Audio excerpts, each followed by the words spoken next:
আজকে আমি আপনাদের একদম সহজভাবে এই ছোট মাছ ভুনা করে দেখাবো। আমি যেভাবে মাছটাকে রান্না করে থাকি সেই রেসিপিটাই আজকে আমি আপনাদের সাথে শেয়ার করব। এইভাবে একবার হলো মাছটা রান্না করে খেয়ে দেখবেন, আপনাদের কাছে অনেক ভালো লাগবে। তো চলুন মূল রেসিপিতে চলে যাই। চুলায় একটা কড়াই বসিয়ে দিয়ে পরিমাণ মতো রান্নার তেল দিয়ে দিলাম। আজকের মাছটা কিন্তু আমি ভেজে রান্না করব না।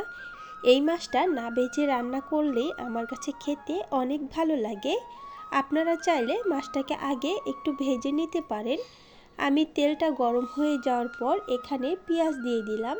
পেঁয়াজটাকে এখন আমি চুলার আঁচ মিডিয়াম করে রেখে ভালোভাবে ভেজে নেব।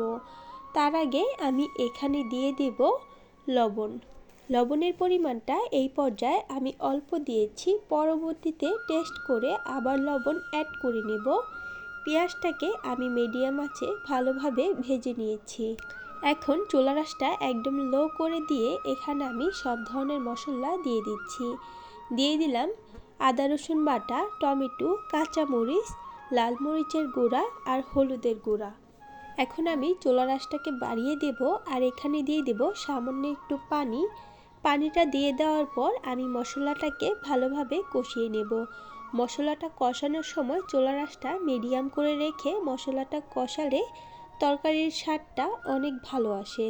মাছগুলো কিন্তু একদম ফ্রেশ, আমি মাছগুলোকে ভালোভাবে কেটে পরিষ্কার করে নিয়েছি। এখন আমার মশলাটা কষানো শেষ, আমি এই মাছগুলো এখানে দিয়ে দিব। মাছগুলো যেহেতু আমি ভেজে নেইনি, এই পর্যায়ে মাছগুলোকে ভালোভাবে হালকা করে নেড়ে দিতে হবে, নয়তো মাছটা ভেঙে যাওয়ার সম্ভাবনা থাকে। আমি মাছটা দিয়ে দেওয়ার পর মশলার সাথে ভালোভাবে নেড়েচেড়ে মিশিয়ে নিচ্ছি। তারপর ঢাকনা দিয়ে ঢেকে 3 থেকে 4 মিনিট কষিয়ে নেব। মাছটা যখন কষাচ্ছিলাম তখন কিন্তু চুলার আঁচটা মিডিয়াম করে রাখতে হবে। চুলার আঁচটা বাড়িয়ে দিলে মাছটা কিন্তু নিচে থেকে পোড়া লেগে যেতে পারে। আর মাছটাকে খুব একটা বেশি নাড়াচাড়া করার প্রয়োজন নেই। আমার এই রেসিপিতে মাছটা একবার রান্না করে দেখবেন, আশা করছি আপনাদের অনেক ভালো লাগবে। আমি মাছটাকে ভালোভাবে কষিয়ে নিয়েছি। এখন আমি এখানে অল্প একটু পানি দিয়ে দেব যাতে মাছটা পুরোপুরি সিদ্ধ হয়ে যায়। আর আপনারা আপনাদের পরিমাণ অনুযায়ী পানি ব্যবহার করবেন। ঝোলের পরিমাণটা কে কতটুকু ঘনত্ব রাখবেন সেই অনুযায়ী পানি দিয়ে দেবেন। আমি এখানে পানি দিয়ে দিয়েছি। এখন তরকারিটাকে আমি ভালোভাবে নেড়েচেড়ে মিশিয়ে নিলাম।